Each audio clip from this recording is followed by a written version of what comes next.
अरे बच्चों, कैसे हैं आप सब। सबसे बढ़िया चीज़ आज मैं आपके साथ डिस्कस करूंगा। It's a purely motivational video. मुझे एक चीज़ बताइए कि क्या आप अपनी पढ़ाई को कंट्रोल कर रहे हैं या फिर आपकी पढ़ाई आपको कंट्रोल कर रही है। देखिए, अगर आप अपनी पढ़ाई को कंट्रोल कर रहे हैं तो सच में ये बहुत अच्छी बात है। इसका मतलब ये है कि एग्ज़ाम में आपके पास होने के चांसेस बहुत ज़्यादा हैं। बट अगर आपकी पढ़ाई आपको कंट्रोल कर रही है तो समझ लीजिए कि आप प्रॉब्लम में हैं और आपको एक बहुत नेगेटिव मैसेज मैं आपको देना चाहूँगा कि सक्सेस के चांसेस आपके बहुत कम है अगर आपकी पढ़ाई आपको कंट्रोल कर रही है।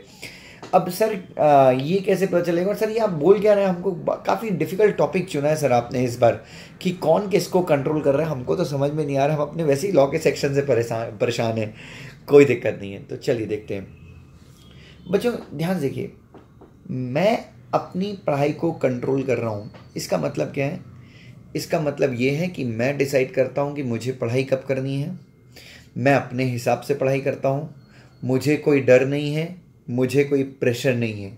ठीक है, पढ़ाई मेरे दिमाग के ऊपर हावी नहीं होती। जिस इंसान ने लोन लिया है और उस इंसान को लोन रीपे करने के लिए उसके पास अगर पैसे नहीं है तो याद रखिए वो इंसान को कंट्रोल कौन कर रहा है। लोन कंट्रोल कर रहा है, क्योंकि वो इंसान 24 घंटे अपने दिमाग में क्या सोच रहा है, उस लोन के रीपेमेंट के बारे में सोच रहा है। इन द सेम मैनर, अगर आपकी लाइफ में डिसिप्लिन नहीं है, अगर आपकी लाइफ में पढ़ाई का प्रॉपर प्लानिंग नहीं है, इसका मतलब ये है कि आपकी पढ़ाई आपके ऊपर हावी है। और सबसे इंपॉर्टेंट चीज़, जिन लोगों के ऊपर पढ़ाई हावी होती है बच्चों, एक चीज़ याद रखिए, अगर दरिद्रता आपके ऊपर हावी है तो लाइफ में दरिद्रता ही आने वाली है। अगर पढ़ाई आपके ऊपर हावी है तो पढ़ाई जीतने वाली है और आप हारने वाले हैं। तो ध्यान से सुनिए। तो कैसे सर, तो हमको क्या करना चाहिए। अच्छा सर, एक चीज़ बताइए। तो आपने बता दिया कि जिन लोगों के ऊपर पढ़ाई हावी है या जिन लोगों को उनकी पढ़ाई कंट्रोल कर रही है उनके साथ तो ये चीज़ें होती है।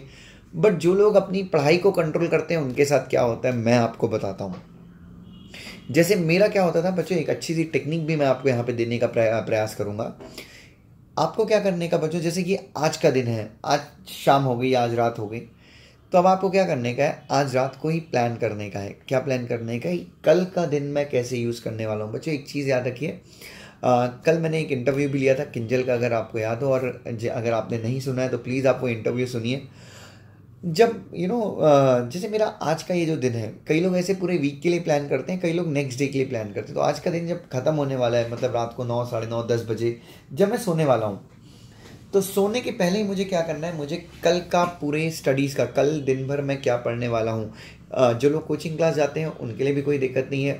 वो कल कोचिंग क्लास के अलावा क्या करने वाले हैं उनको एक दिन पहले प्लान करना है। बच्चों अगर आपको अपनी पढ़ाई के ऊपर कंट्रोल करना है ना, तो हमेशा याद रखिए, हमने मैनेजमेंट में भी पढ़ा था कि जब प्लानिंग होगी तभी आप कंट्रोल कर पाएंगे। क्योंकि प्लानिंग में आप अपने टारगेट फिक्स करते हैं और कंट्रोल में आप क्या करते हैं, एक्चुअल और अचीव दोनों को मैच करते हैं। ये सुनो, मैनेजमेंट पढ़ा था अपन ने। सो जो लोगों को अपनी पढ़ाई पे कंट्रोल करना है उनको सबसे पहले क्या करना पड़ेगा, प्लान।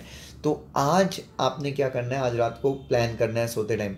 क्या प्लान करना है कि मुझे कल कितने आवर्स स्टडी करनी है। अगर मेरी 10 घंटे की क्लास है तो 10 घंटे के बाद मैं 3-4 घंटे कितने घंटे पढ़ाई करने वाला हूँ। ठीक है, सो आपको एक अच्छा सा प्लान करना है। उसके बाद कौन सा सब्जेक्ट पढ़ना है आपको, ये भी सब डिसाइड करना है। जैसे कि स्ट्रैटेजी, कल किंजल से जब बात हो रही थी तो उसने बताया कि स्ट्रैटेजी बनाना बहुत ज़रूरी है। जैसे कि वो किंजल जो है वो एक दिन में 2 सब्जेक्ट लेती थी, तो एक स्ट्रैटेजी बनाना बहुत ज़्यादा ज़रूरी है। ठीक है, और उस स्ट्रैटेजी को जो आपने आज स्ट्रैटेजी बनाई है वो कल इंप्लीमेंट करना है। अब देखिए, अब आपने मान लीजिए 6 घंटे की स्ट्रैटेजी बनाई है बट आपने 5.5 घंटा पढ़ा। आधे घंटे का डेविएशन इज़ अलाउड। मैंने इसे आधे घंटे का डेविएशन इज़ अलाउड मतलब अगर आपने 5.5 घंटे ही पढ़ा है तो भी कोई दिक्कत नहीं। आप याद रखिए, आपकी पढ़ाई आपको कंट्रोल नहीं कर रही है, आप अपनी पढ़ाई को कंट्रोल कर रहे हैं। तो जब आपने प्रॉपर प्लानिंग की है, और हमेशा याद रखिए, जैसे ही आपका टारगेट अचीव होता है, जैसे आपने 6 घंटे का सोचा तो आपने 5.5 घंटा भी पढ़ लिया, इसका मतलब आपने जो प्लान किया था वो आपने इंप्लीमेंट कर दिया। अब आपको कोई दिक्कत नहीं है, आपका वो दिन अच्छा हो गया। अगर आपकी लाइफ में सिर्फ पढ़ाई है, आपको कोचिंग क्लास जाने की दिक्कत नहीं है, तो कोई दिक्कत नहीं है। आपको 10 घंटे की प्लानिंग करनी है, 11 घंटे की प्लानिंग करनी है। अगर आप 2 ग्रुप दे रहे हैं तो कम से कम 12 घंटे की प्लानिंग आपके पास होनी चाहिए। अगर आपका अटेम्प्ट जून में है, अगर आपका अटेम्प्ट दिसंबर में है तो फिर आपकी क्लासेस भी होंगी, तो आप 3 से 4 घंटे या कम से कम 2 घंटे का तो आप क्लास के साथ में पढ़ाई करने का प्रयास कीजिए। अगर आपके दोनों ग्रुप की क्लासेस हैं तो कहीं ना कहीं एक अच्छी प्लानिंग होगी, एक अच्छी स्ट्रैटेजी होगी। वीक, उसके बाद ये तो हो गया डेली के टारगेट्स। उसके बाद वीक में आप जो भी पढ़ाई करते हैं आपको उसका भी एनालिसिस करना है। बच्चों तो कहीं ना कहीं एक चीज़ याद रखिए, क्योंकि आज हम मॉडर्न युग में हैं। आज इंस्टीट्यूट वैसे पेपर नहीं पूछती जैसे पहले पूछा करती थी, जो काफ़ी आसान होते थे।